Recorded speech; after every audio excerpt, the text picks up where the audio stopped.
হচ্ছে আপনার ক্ষীরি। তো এটা এখন আমরা খেয়ে আসলে দেখবো যে আসলে ক্ষীরিটি খেতে কেমন সুস্বাদু। আসসালামু আলাইকুম, হ্যালো এভরিওয়ান, কি অবস্থা, সবাই কেমন আছেন? আশা করি সব ভালো আছেন এবং আলহামদুলিল্লাহ আমি বেশি ভালো আছি। তো গাইজ, আমি এখন এসেছি বড়াইগ্রাম উপজেলাতে। তো বড়াইগ্রাম উপজেলাতে আসার পরে সর্বপ্রথম আমার চোখে মিলল হচ্ছে শসা বা ক্ষীরা, আপনারা যাই বলেন, সেটা হচ্ছে বাগান।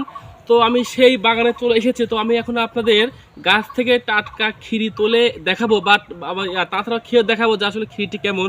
তো আসেন দেখাই যে আসলে ক্ষীরিটি খেতে কেমন বা ক্ষীরি কেমনভাবে গাছে ধরে আছে।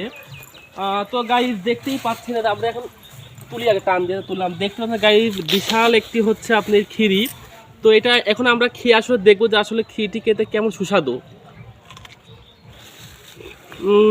তো গাইজ, আমি এখন মাত্র ক্ষীরটা খেলাম, খেতে অনেক সুস্বাদু।